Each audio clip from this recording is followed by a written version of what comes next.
is, and you're going to answer this in your own words, and then I'll put the information in. Mirror check. Why do we check mirrors before starting? You're going to put this in. Give me a full sentence. Why do we check mirrors? What is the purpose of the mirrors? Why do cars even have mirrors? It's really important that you understand this and lock it in. So you need to go ahead and put this information in. Why do we have mirrors? What is the importance of this? What is the significance of this? Please go ahead and put that in. Again, this is an interactive class. You need to type it in your own complete words. I want to make sure you're ready to go. I want to make sure you understand, because we're going to be driving. We could be driving tomorrow. We'll be driving Wednesday. We could be driving Thursday. We could be driving Friday. Be ready to go. Again, why do we check mirrors before starting? Please put in your answer. Scholars, we got to pick it up. You can't copy it, put it into your AI. And again, give me that voice of a 15-year-old, 16-year-old, 17-year-old young person. Why do we check mirrors? Please put in your answer. All right, Haley, I need you to step up. Grace, step up. Ben, step up. Jalen, step up. Okay, all of you need to step up. Let's bring her in. Robert, step up. Put in your answer. Why do we check mirrors before starting? What is the purpose of this? Why do cars have mirrors? Please put in your answers. I need a full sentence. Remember, I'm an educator. 2 or 3 words, not good enough. DOK level 3. Go beyond 3 words. Remember, 3 words is not enough. We want to use more information. DOK level 3. DOK level 3 answers require thought, information. Why do we check mirrors before starting? Let's kind of review as an instructor in this class. We have 3 mirrors. We have an inside mirror that allows us to look directly behind us. We have our driver's side and a passenger side. Those mirrors need to be properly adjusted so we can see everything around the car. Some cars have electronic video type mirrors where you can get a 4K, 5K, 6K clear image. Some cars have a 360 camera. Some semi-trucks have a 360 camera. Mirror technology has changed. Okay? Again, let's go on to the next question. Okay? Examiners look for this even before you start moving. You need to put on your seatbelt. So when you get into the car with your instructor, put on your seatbelt first. Lock your door. Adjust your seat, then adjust those mirrors. Check those mirrors. The next one is the seatbelt.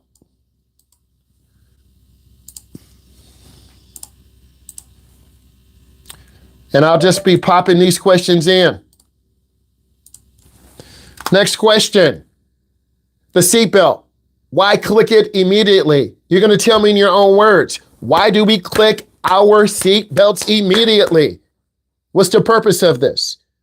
Why does that sound even mean anything? Again, scholars, give me a full sentence answer. I want big brain. I want more thinking. So you don't forget. Forget what? How to make a peanut butter jelly sandwich? Forget what? Not to have Takis? Go deeper, Kate. I need deeper information. Again, we're reviewing the curriculum. I'm giving you a review and allowing you to lock it into your brain. I need you to make a commitment to this. This is day one. This is the beginning driver. This is the new driver. Okay?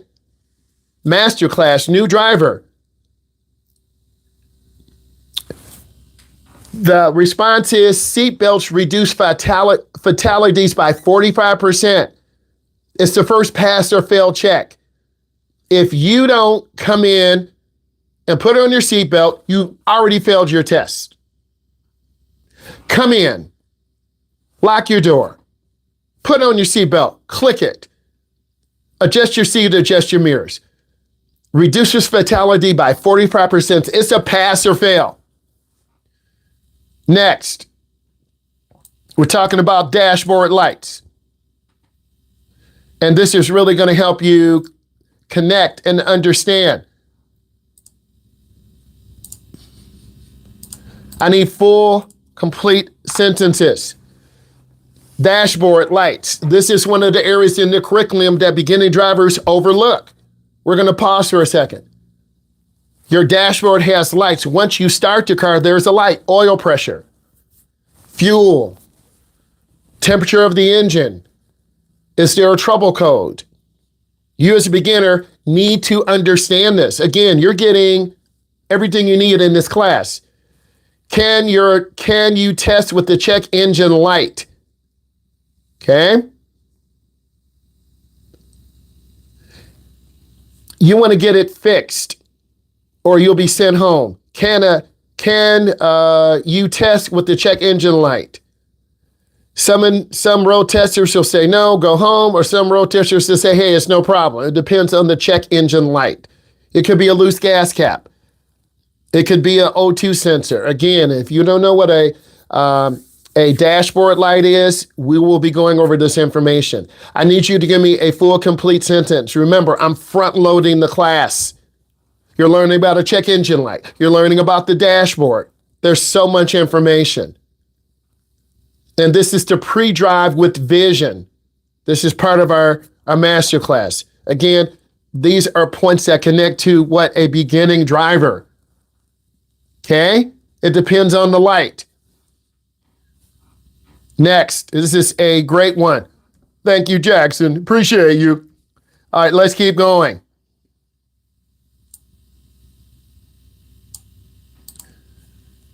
And this is excellent. Okay, I'm putting in the next prompt. You're going to answer. And then I'm going to test you. Again, we'll go over the 10 questions. 15-second lead. Why look ahead that far? What is the purpose of looking ahead? It's like you in your high school. You're looking ahead down the hallway. There was a fight. Someone fell. There's blood on the floor. Maybe an electrical fixture fell. Maybe a pipe burst. Okay? Maybe a wire fell down. We don't know. Why do you want to look ahead? You're going to tell me why. Why look ahead 15 seconds? I'm giving you a moment to put in your information to think. Why look ahead 15 seconds? What are you looking for? What are you not looking for? We're driving a car. We're moving 30, 40, 50. We want to take our time.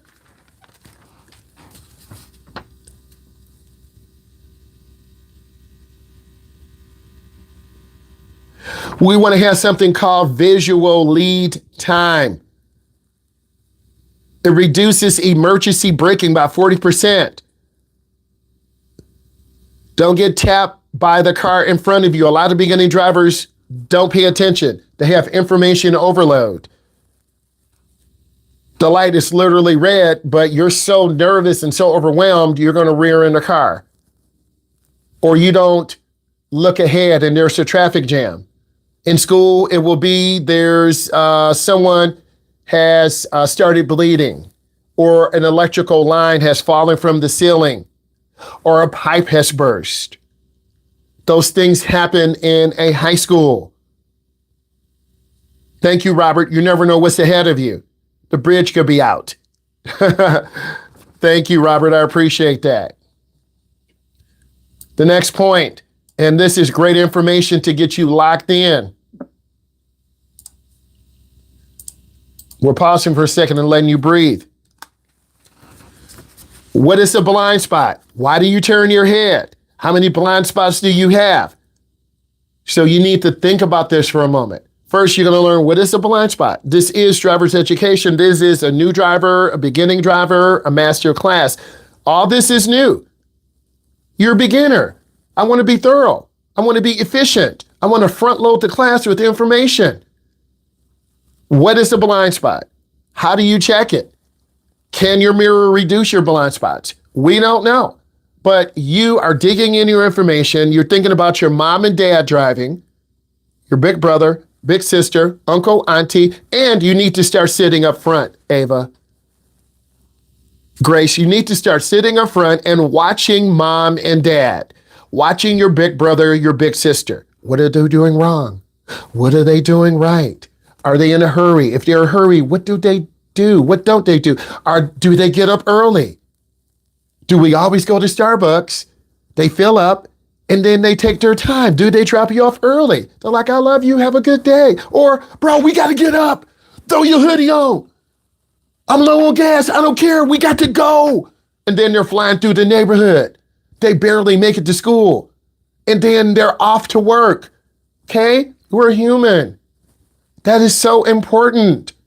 I'm trying to keep it real with you.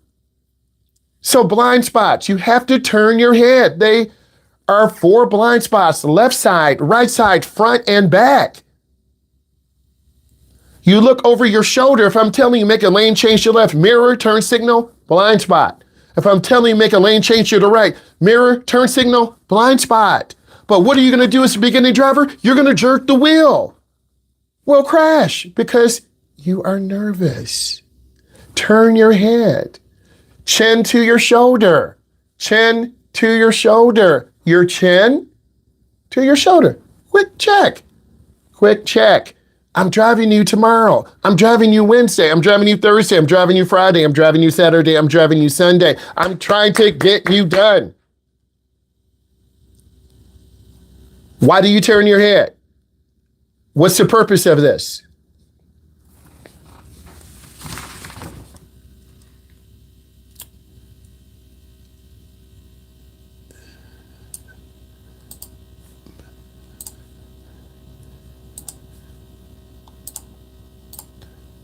Next point, locking in. Beginner driver, new driver class, hand positioning. Why 9 and 3? Hand positioning. This is the driver's education class. We're not talking about stuff that's not related. Why 9 and 3? Hand positioning. Look through your information. Hand positioning, 9 and 3. We're pausing for a second, letting you think. I have 10 more of these prompts. You got to lock in. And this will really lock you in for answering the information. Doing a quizzy. Getting you ready to drive tomorrow, Wednesday, Thursday, Friday, Saturday, Sunday, and feeling good about your drive. You're going to be nervous. Your hand is going to be shaking. What do we do in the first drive? We start in the high school parking lot. What? And it gives you better control. Benjamin said it gives you the best grip of the wheel and maximizes control. Ben, I like what you said. Maximizes control. Ben in the house. Haley said 9 and 3, hand positioning, easy to turn, steer safely. But there's more than one way. Ava said it lowers the risk of airbag injury. Scholarly information. What do the scholars say? They say it gives you the best leverage for airbags. I would say it keeps the chest clear and control high. Some of you would get too close to the steering wheel. Some of you would have your hands too high, making the steering wheel small. Some of you have it too low, making the steering wheel small. Again, I'm using scholarly sources. We talk about hand positioning. Type in other hand positionings your parents use, your uncle uses, your mom uses, your dad uses. Type in other hand positioning. This is your chance to show me. What are some other hand positionings that your parents use? There's more than one hand position. Type that in. Haley said 10 and 2. Jalen said 10 and 2. There's more. Come on, get them in. 8 and 4, 3 and 7 and 3. Thank you, Grace. And let's speak on Grace for a second. Thank you, Grace. AAA is our scholarly source in our area. They said a 7 and 5 is a better position for long freeway, expressway, deep drives. A 7 and 5. You don't have to believe me. Look it up for yourself. I'm using scholarly sources. Your mom and dad can drive it 9 and 3, 10 and 2, 7 and 5. I'm like 6'4". I have long arms. A 10 and 2 might be too narrow. A 9 and 3 might be comfortable. A 7 and 5 not be comfortable. An 8 and 4 might be comfortable. We are all shaped differently. We're all tall or short or small. Okay? Again, hand positioning. 9 and 3 is the best for leverage for airbags. I would suggest keeping the chest clear and having control high. Foot placement, woo, so important. So important. One of the most important things. I love that I'm dropping these prompts in because it locks you in. Foot placement. Why pivot between the pedals? If you don't understand what a pivot is, look it up. Why pivot between the pedals? Also, to add to this, you need to wear thin sole shoes. Please don't wear Crocs. If you wear Crocs, you will go back home. Don't wear thick, old shoes. I'll pause for a second. Why do I want you to pivot your foot? What is a pivot? Why is this important? What mistakes do beginning drivers make? New drivers make? I had a student get their foot stuck between the gas and brake. They had an open toe sandal on. Thank you, Grace. Grace is locking in. Thank you, Grace. Grace is showing me higher level. Grace is getting my attention. Grace wants to drive first. Come on, Grace. I see you locking in, Grace. Grace is getting my attention. She's like, keep on, Myles. I love it. I want you to pivot your foot between the gas and brake. I'm going to get a shoe. I'm going to get one of my son's very expensive shoes. Stand by.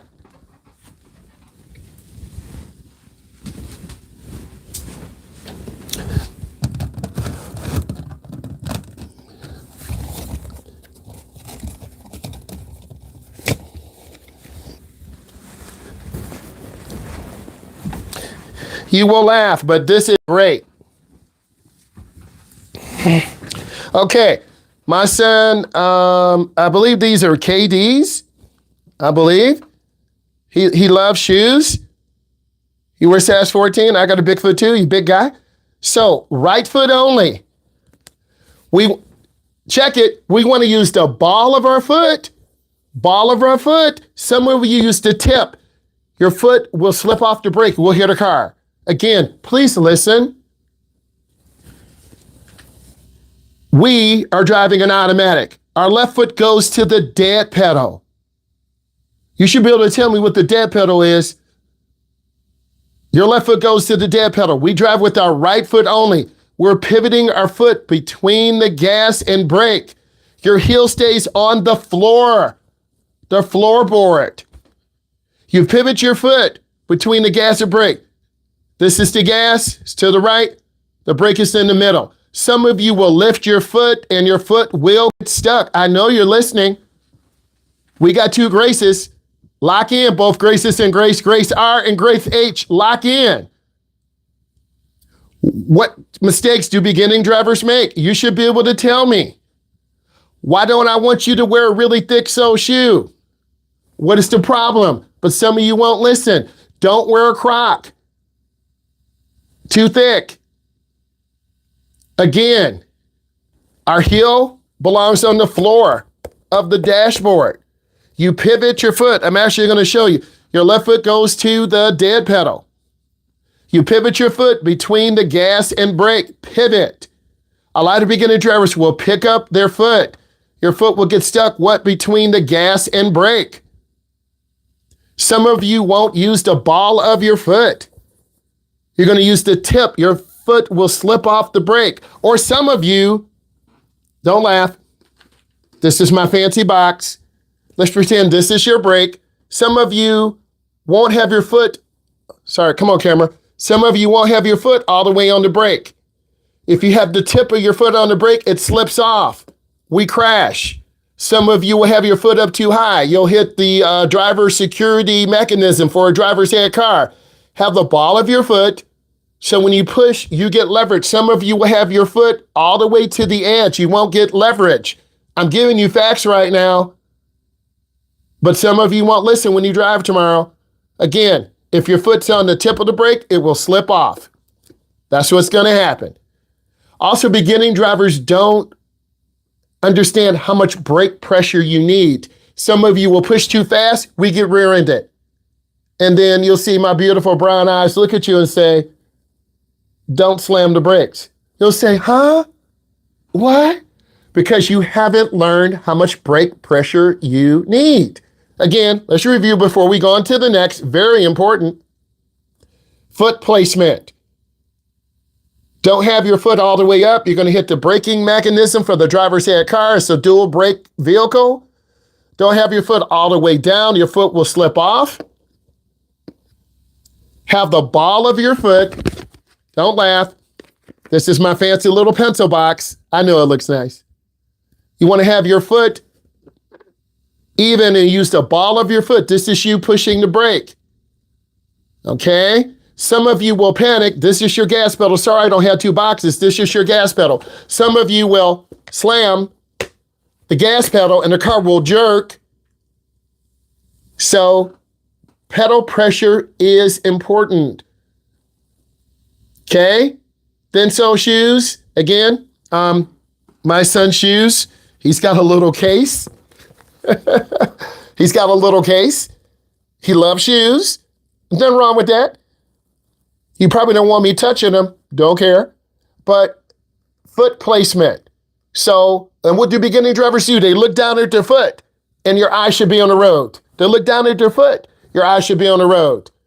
Wear thin sole shoes. Again, these are high dollar, $150, $200 shoes. So I want you to understand why. Give me a little summary statement on why shoes are important. Tell me you're listening. Show me you're listening. I gave you real life examples about shoes. I got some very expensive shoes here. I used a real life example. You're probably saying that's common sense. No, when you get into the car, you're going to have a panic attack. You're going to slam the brakes. You're going to slam the gas. Wear thin sole shoes. Well, what type of shoes? Converse shoes are good. Don't wear Crocs. Well, I only have Crocs. Well, you won't drive. Don't wear thick sole shoes. If you don't believe me, look it up. Google, type in Google Scholar, why are thick sole shoes dangerous for beginning drivers? Don't believe me? Look it up. I want you to say, yeah, you're right. Myles, you're right. I know I'm right because in my profession, this is what you guys will do. So put in your response. You are a master on shoes. Give me 1 second. I got to put these shoes back into his little fancy thing.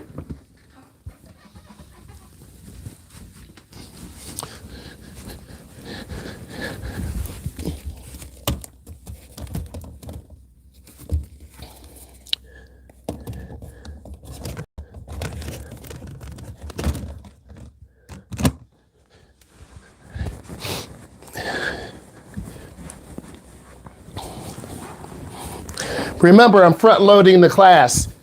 He's got my son has always collected shoes. I'm telling you a story. He's got a special plastic case. Those are KDs, by the way. If you love shoes, type in love in the chat.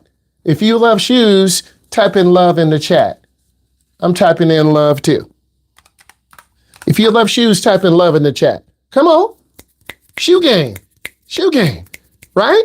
Come on. We love shoes.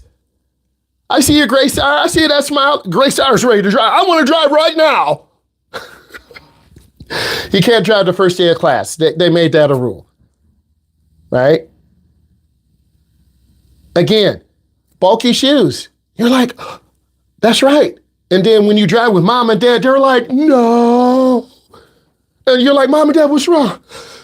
You gave me a heart attack. What? It felt like you were going to hit a car. I was going to stop. Like, I got goosebumps right now because that's what you guys will do. Your parents don't want to do what I do. They don't want to drive you because you give them an attitude. You don't want to listen. I'm here to help all of you. Pivot your foot. It reduces reaction time. I got to put in this little scholarly thing. It's really going to help you. This is going to help you.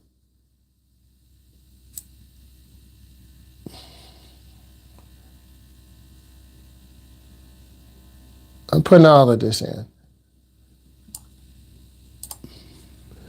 I'm going to copy. I'm going to put it in. And I need you to understand why I'm doing this. Why am I front loading the class? Why in about 10 minutes you get ready to work? You're like, no, I want to keep it fun. Nope. Again, scholarly. It reduces reaction time by 0.5%. A lot of you will drive really fast and you'll stop really hard. Cars will rear end us. I was driving a young man yesterday. He lost focus for a second. He had really thick shoes on. We almost rear-ended a car. The front end crash detector was like, he was doing 30 and trying to stop in about 55 feet. The front crash detector went off. He had really thick shoes on. Why do I want you to wear thin-sole shoes? It's going to reduce your reaction time so we can stop smoothly, efficiently. We don't scare mom and dad. I'm an instructor. This means I have experience, I have a dual brake, I have a mirror, I'm going to look at your shoes. You got to tap into me. Hey, Mr. Myles, are these shoes okay? They're good. Or no, they're bad. Then your mom was like, what's wrong? What's wrong? Or your dad's like, what's wrong? What's wrong? Mom and dad, I told him. You didn't listen to the teacher. I don't want you to crash on your first time. Okay? And we talked about pivoting. Oh, this one is so good. I can't wait to drop this in. So much learning today.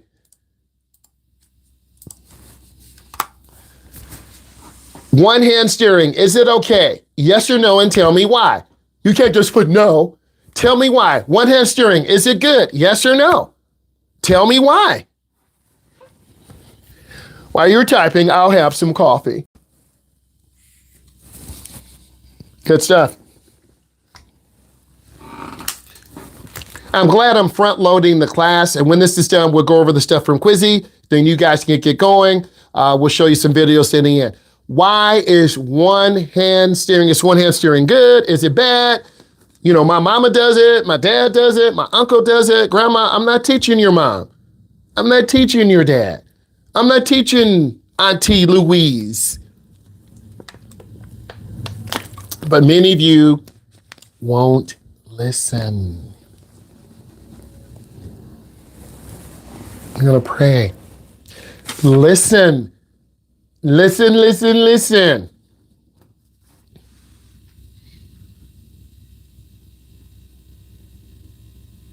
Let's get right into it. Is one hand steering okay? From a scholarly perspective, it reduces evasive control. From my perspective, Mr. Myles, 2 hands equals 2 times safety. Here's what happens. If you use one hand and you make a right turn, if you lose control, your car's going to crash. If you're trying to parallel park and you use one hand, you're doing twice the work. You want to have hand over hand, both hands on the wheel. If you're parallel parking to the right, you turn on your right blinker, you put the car in reverse, you have the aid of the backup camera, but also you got to look over your shoulder. You reverse back, you turn hand over hand over hand. If you're backing into the right, you turn your wheel to the right. Ava, lock in, we're losing you. Ava's like, lock in, Ava. Come on, girl. You're going to be working in 10 minutes. Ah! Telling you, next hour, you're going to be working. You want to use total control. Remember, I'm driving beginners. It's really important. Well, my mom drives with one hand. I'm not driving your mom. I'm driving you. Well, my dad drives with one hand. So if you drive with one hand, I'm going to have a problem. I'm putting it right in. Scholarly perspective, it reduces control. You'll crash. My perspective, Mr. Myles, 2 hands equal 2 times the safety. But you won't listen to me. You're going to drive with one hand. I'm going to talk to your mom. They don't listen to me, sir. Maybe they'll listen to you. If you don't listen to me and put us in danger, I'm not driving you. Driving is a privilege, not a right. Please understand this. Driving is a privilege, not a right. Okay? So you're telling me why? If you're parallel parking, you're not palming the wheel. This is palming the wheel. You'll lose control. If you're going around making a right turn and you palm the wheel, you're going to crash into the curb. You're going to look at me. I'm going to look at you. I'm dialing your grandma. Grandma, hey, Mr. Myles, come get your grandson or granddaughter. I'm on the way. I barely made it home. That's what your grandma's going to say. That's what your auntie's going to say because you don't listen. Their number one goal when we drive is safety. I ask you to put it in.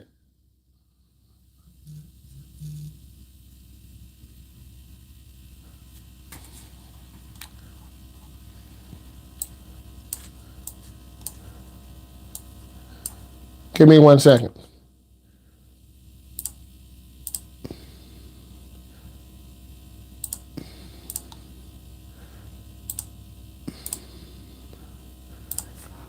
Hang in there, guys.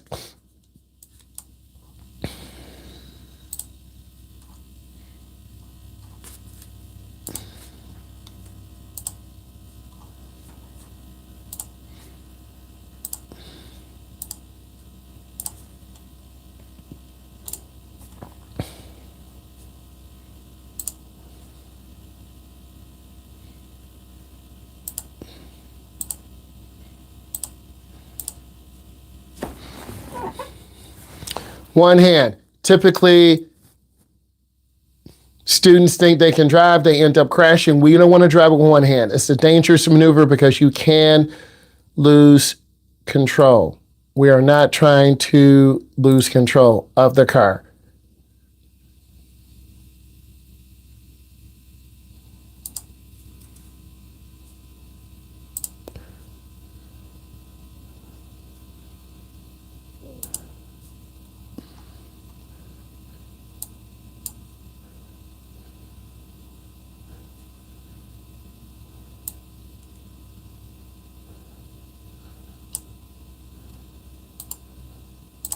Drop in the next question prompt. Again, great review. Okay, interior lights, legal, illegal? Is it legal or illegal to have your interior lights on? Yes or no? Tell me why. What is the problem? Interior lights. These are the lights inside your car. We're using driver's education, interior is inside, exterior is out. Your exterior lights are your headlights, tail lights, and your side markers. Interior lights are in the car, your dome light, your dashboard.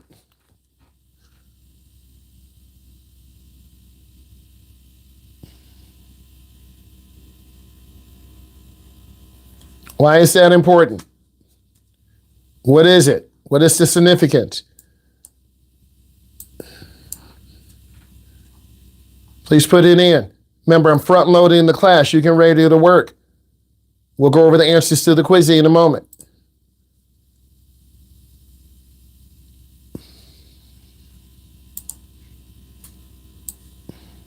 Everyone is sharing their perspective. This is an interactive class.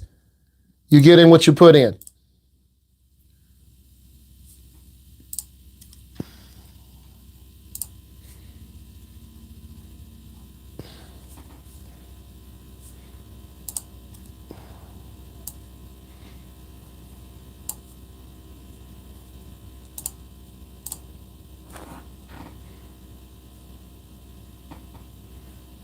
Again, let's review. These are interactive questions. I asked you to type in information. I've showed you the work. All of you have emailed me, text me, your first, middle, last name. I asked you to put in 8326 LCN. You're in my August class, your pickup drop-off area. You need to make sure you have this locked in.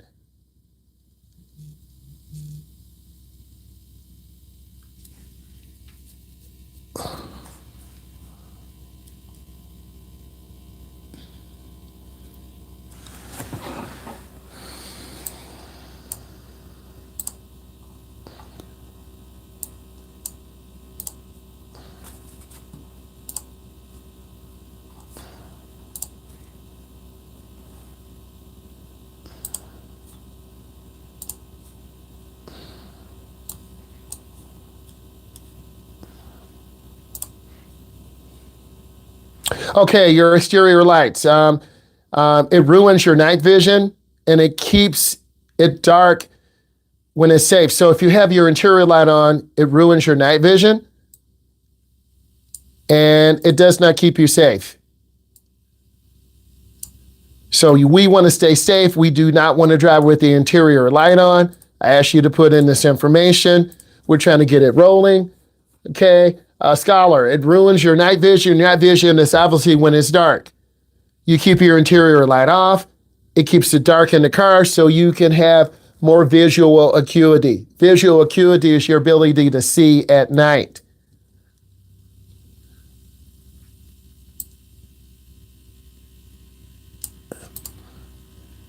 Again, clean windows. Why is this important? Okay, why do we want to keep the windows clean? Why bother?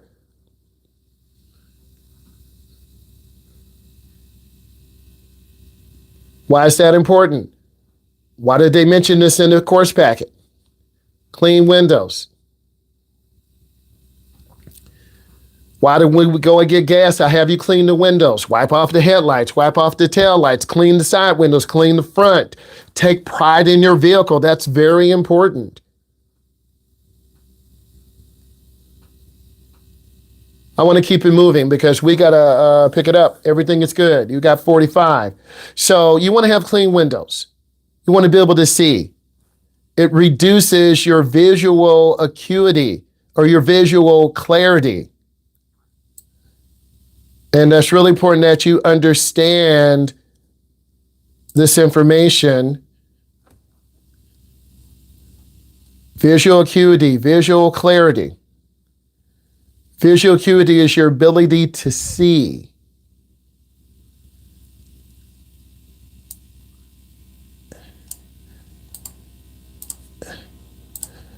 If you wear glasses, you have to wear them when you drive. Again, visual clarity or visual acuity, your ability to see clearly.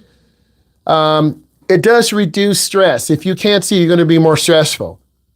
So you got to clean those windows. An examiner who can't see won't pass you if your car's that dirty. So we want the car clean and crispy.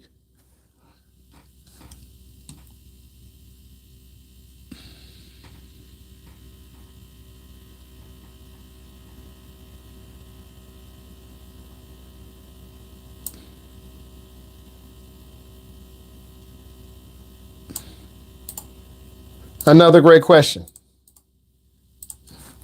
And yeah, we're taking time today. It's fine. 3-second rule. Is it enough? What is the 3-second rule? Why do we even mention it in the curriculum? Why is it important? What is the 3-second rule? Why are we talking about this for a beginning driver? Why is it important? Again, this is all for the curriculum and all preparing you.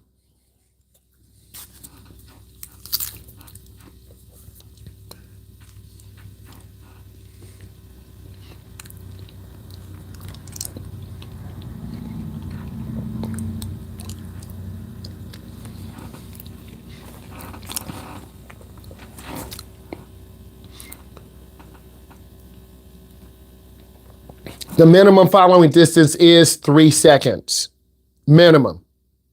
But it takes about 1.5 seconds for you to react. Space is your insurance policy. The minimum following distance is 3 seconds. And how do we find our following distance? We pick a stationary object, 1001, 1002, 1003. You just passed the mailbox. You've just passed the police officer. You've just passed the school bus. You just passed your parents who are following you because you're driving too fast. Thank you, Julian. Jalen, I appreciate it. It allows you to maintain a safe following distance. It's your insurance policy.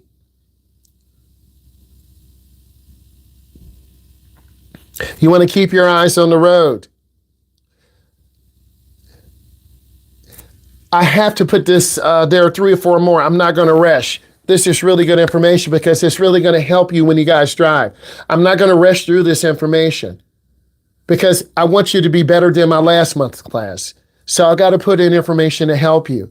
I want to get down to target fixation. And I'm going to put this whole information in. This is what you do as a beginning driver. Okay? Target fixation. You stare at the speedometer. You stare at your foot. You stare at the shifter. You stare at the light. Don't have target fixation. Well, I don't know what that means. Well, this is driver's education. Target fixation. Do not stare at the curb. You'll hit it. Don't look at the side of the road. You'll drift. A lot of beginners hug the right or you hug the left. I have a driver on their fourth drive. They're still struggling with lane line reference.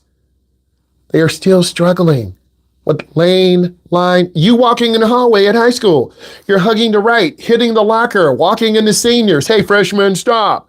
You're walking into juniors. Hey, sophomore, what's your problem? You as a beginner need to practice lane line reference. Don't look down at the line. A lot of beginners look at the line in the road. What is lane line reference? Why is it important? Why am I telling you this? Please lock in lane line reference. I'm going to pop it in again. I don't want to rush through this because it's too important. What are some mistakes that beginning drivers make? They stare at the speedometer. You're going to crash off the road. You stare at the traffic light. You just missed a car. You look at your hands. You just ran a light. Look ahead. Please. I don't want to rush this. I'm not going to.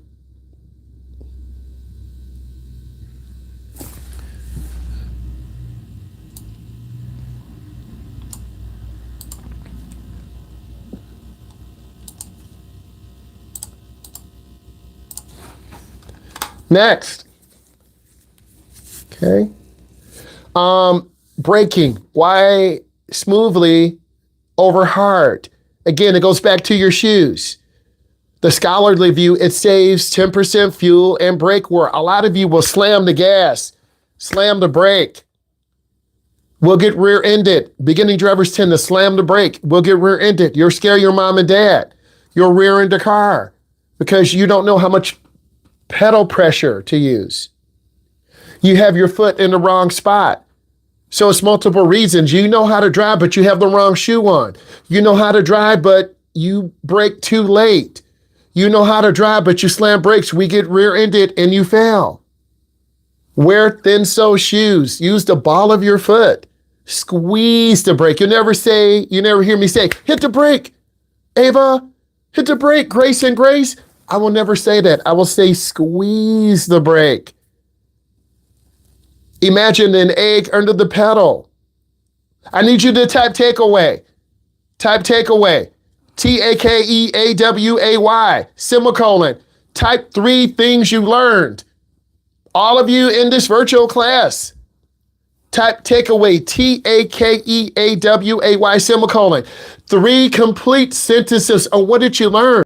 How am I going to make you better than my class last month? I gave you specific driver's education things that you won't get anywhere else. Okay? I asked you to go to 1 to 10 on whatever driver must know. Okay? We're moving forward. Okay, I asked you to do 10. All of you should be typing in away. You're going to have time to start working in a moment. I'm going over the first 10 questions. And this is review for you. Okay?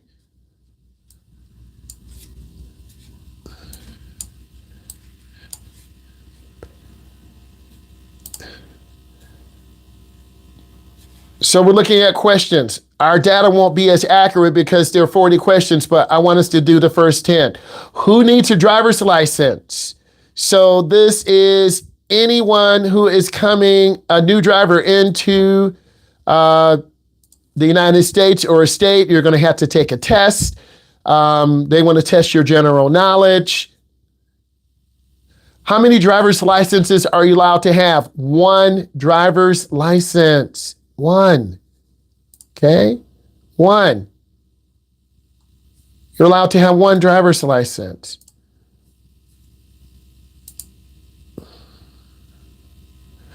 If you are 18 or older, how many pieces of ID do you need to have? You need a minimum of at least 2. You need your social security card. You need a state ID. You might need a piece of mail from your residency where you live. How many tests are there? Are you required to get your level 1 license? You have a driving assessment with me, and then you have a knowledge test. Okay, a knowledge test. You're going to take that knowledge test toward the end of the class. Who is required to take the road test? A new driver. Any driver who plans to get their full license, you have to take a road test. It's going to be a state-approved driving course, a state-approved road tester. They have certain criteria. Example, because your teacher's prepared. Teacher intervenes to maintain control. You veer into a stop sign, failure. Disobeys regulatory sign. You blow a stop sign. You blow a light, failure. You speed 10 or more over the limit, failure. You strike an object. You're like, that's right. You shouldn't be driving. Yeah, you shouldn't be driving. Visual skills, identify targets. Searches 15 to 20 seconds ahead. Turns head prior to target. What is a restricted license? Maybe you have a vision problem. You can only drive during the day. Example, if you move within a different address, what do you need to do? Go to the DMV and get your address updated. Where do you go to obtain your driver's license? The Department of Motor Vehicles. 92% of you got it right. Students under age 14, 8 months are allowed to take driver's ed. No, it's 14.9. 7 of you got it right. I asked you to type in information. What is necessary to take along with you to apply for your license? There are multiple things you're going to take. Your driver's education certificate of completion. Okay, that's one thing you need to have. At what age is it legal to drive? 14.9.